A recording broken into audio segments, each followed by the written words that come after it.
My mother looked across the table at Marcus and smiled. Not the warm kind. The sharp kind. We didn't raise you to marry down, sweetheart. The entire table went quiet. My father sipped his wine. My brother smirked into his napkin. And Marcus, he just set down his fork, wiped his mouth, and said 4 words. "Excuse me for a moment." Then he stood up and walked toward the back of the restaurant. I sat there frozen, humiliated, angry, confused. What do you do when the people who raised you can't see what's right in front of them? I thought Marcus had just walked out on me. I had no idea he'd been 3 steps ahead the entire night. And I definitely didn't know what he was about to do next. Drop a comment. Where are you watching from and what time is it? Hit like if you've ever been underestimated. You're going to want to see how this plays out. Let me rewind. I grew up in what people call old money. Country clubs. Charity galas. The right schools. The right zip codes. The right last names. My parents didn't just have wealth. They had a brand. And I was part of the product line. I learned early that who you marry matters more than who you love. At least that's what I thought until I met Marcus. It was at a nonprofit fundraiser. Most people were there to network. Marcus was there to volunteer. He was in the back room, wearing an apron, packing meal kits for seniors. No tux, no name tag, no pitch. He asked me what I wanted to do with my life. Not what I studied. Not what my parents did. What I wanted. I didn't have an answer. That should have told me something. We started dating quietly. He worked in private finance, but he never name-dropped. Never flexed. Drove a modest car. Lived in a normal apartment. My family smiled at first. Then the questions started. What's his last name again? Where did he go to school? Does his father have a firm? The smiles got tighter. The dinners got colder. Marcus never talked about his work. I thought it was humility. Turns out it was strategy. And I was about to find out just how much I didn't know. The anniversary dinner was supposed to be a celebration. 30 years of my parents' marriage. A private room at one of the most exclusive restaurants in the city. I should have known better. My father raised his glass to toast, then turned to Marcus. So, Marcus, remind us.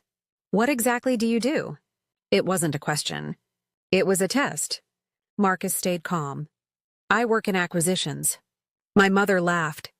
Not the polite kind. Acquisitions. How quaint. My brother leaned in. What kind of acquisitions? Like corporate buyouts? Or like flipping houses? The table snickered. Marcus didn't flinch. A bit of both. My father swirled his wine. Well, as long as you can keep up. Then my mother touched my hand. Darling, would you help me in the ladies' room? I followed her. I knew what was coming. She closed the door and turned to me. We've spoken to some people. Marcus's firm is small. Very small. He's a nice boy, but you're risking your entire future for someone who can't even afford a proper suit. I felt my chest tighten. He makes me happy. She sighed. Happiness is expensive. And if you marry him, you're out of the trust. Your father and I agree. I walked back to the table. Marcus was watching my face. He saw everything. I sat back down. Marcus reached for my hand under the table. His palm was warm, steady. My father ordered another bottle of wine. This one's on the house, he said, grinning. The owner's a personal friend. We're founding members here. He looked at Marcus like he'd just played a winning card. My mother turned to Marcus, voice dripping with fake kindness. You seem like a sweet boy, really. But my daughter deserves someone who can keep up. Someone with a legacy. Marcus nodded. He didn't argue. Didn't defend himself. Didn't fight. I felt the room tilt. Maybe they were right. Maybe I'd been naive. Maybe love wasn't enough. Then Marcus let go of my hand. He stood up. Excuse me, I'll be right back. And he walked toward the back hallway. My brother whispered, loud enough for me to hear. Think he's calling an Uber? I wanted to disappear. I thought Marcus had given up. I didn't know that Marcus kept every email, every contract, every receipt. That's just who he was. And I didn't know he'd just walked into the back office.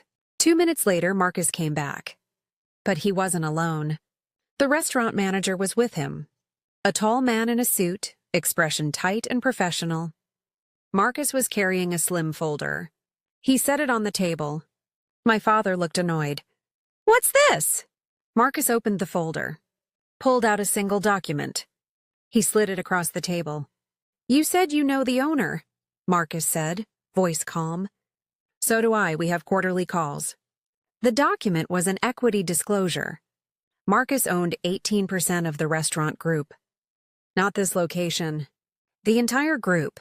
7 locations across 2 states. The manager nodded. "Good evening, Mr. Chen." My father's face went pale. Marcus looked at him. "You're not a founding member. You're a loyalty rewards member. There's a difference." The table was silent. My mother tried to laugh it off. "Well, that's impressive, for someone your age." Marcus didn't smile. "Thank you." He didn't sit back down. My brother stared at the document like it might explode. I couldn't breathe. I'd never heard Marcus use that tone. Calm, cold, certain. And I realized something. He wasn't done. Not even close. My father recovered fast. He always did. He leaned back in his chair, swirling his wine like nothing had happened. 18%. That's a minority stake, son. Impressive, sure. But ownership and influence are 2 very different things. My mother nodded. Exactly. This doesn't change the facts, sweetheart. You need stability. A name, a real legacy. She turned to Marcus. You've clearly done well for yourself, truly, but you're still not from our world. My brother couldn't resist. Hey, Marcus. Think you can get us a discount on the check? The table laughed, except me.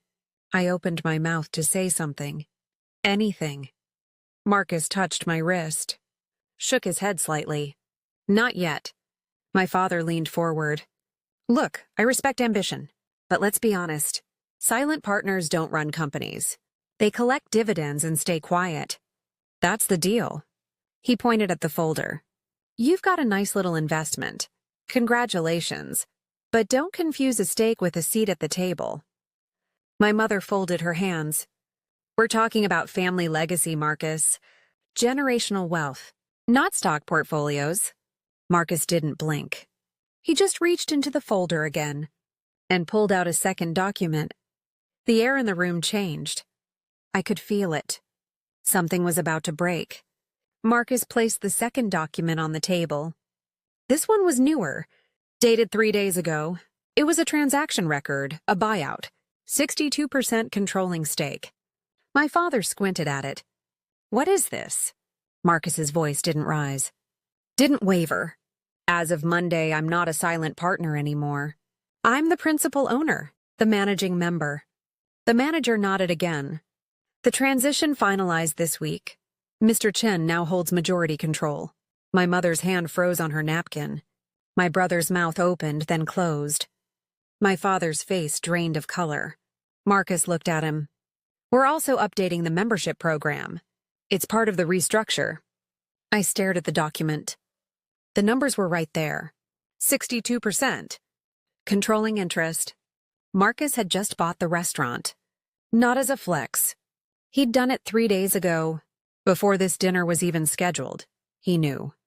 He knew exactly what tonight was going to be. And he'd prepared. My hands were shaking. Not from fear. From something else. Relief, maybe, or pride. But I still didn't understand why he'd done it. Marcus didn't gloat. He didn't smile. He just looked at my father and spoke. I ran a background check before I proposed. Standard due diligence. It's what I do. My father's jaw clenched. That's privileged. It's public record, Marcus said. He didn't raise his voice. 3 liens. 2 mortgages. 1 credit line in default. Your firm owes $1.7 million. The house is underwater. My mother stood up. You have no right. I have every right to protect the person I love. Marcus turned to me. They don't care that I'm beneath you. They care that I won't pay their debts. My stomach dropped. I looked at my parents. Is that true? My father looked away. My mother's lips pressed into a thin line. Marcus kept going. You needed her married to someone you could leverage. A name you could borrow against. A network you could extract from. He closed the folder. I'm not useful to you. So I had to go. I felt numb. Everything I thought I knew about my family was a lie. The legacy, the wealth, the status. It was all smoke, and Marcus had seen through it from the beginning. Marcus stood up. He looked at my parents. I didn't buy this restaurant to humiliate you, he said.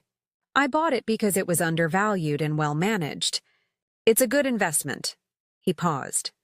But I'm also not interested in hosting people who can't show basic respect. He nodded to the manager. Please comp tonight's meal and remove this family from the membership roster.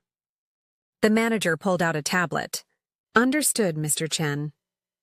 My mother grabbed the edge of the table. You can't do this. Marcus looked at her. I already have. Then he turned to me.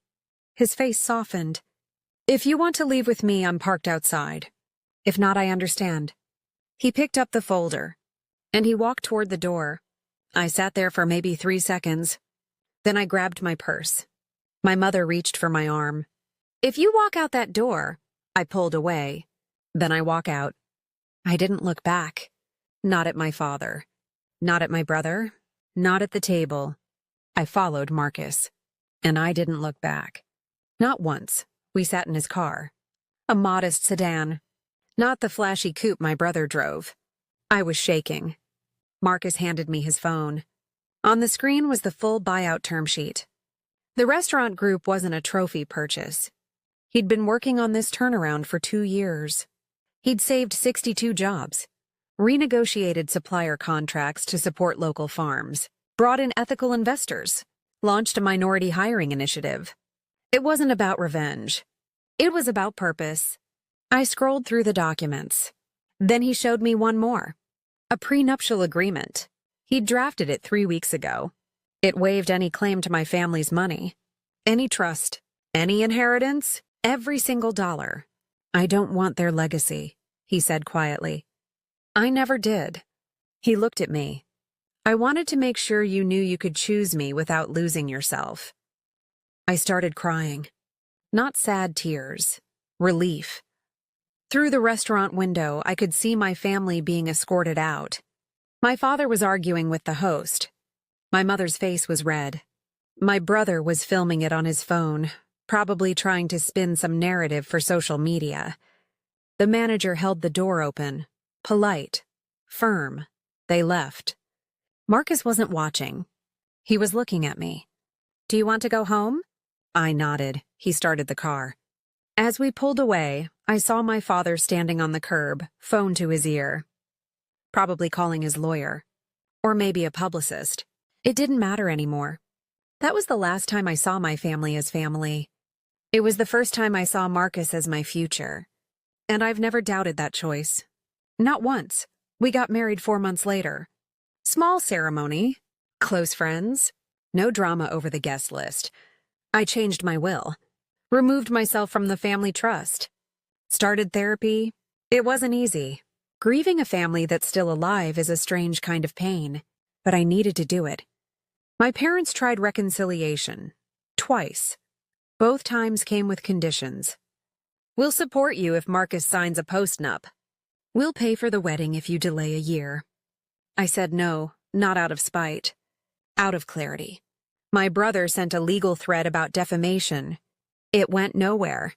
Everything Marcus said was documented. Public record. The restaurant group thrived.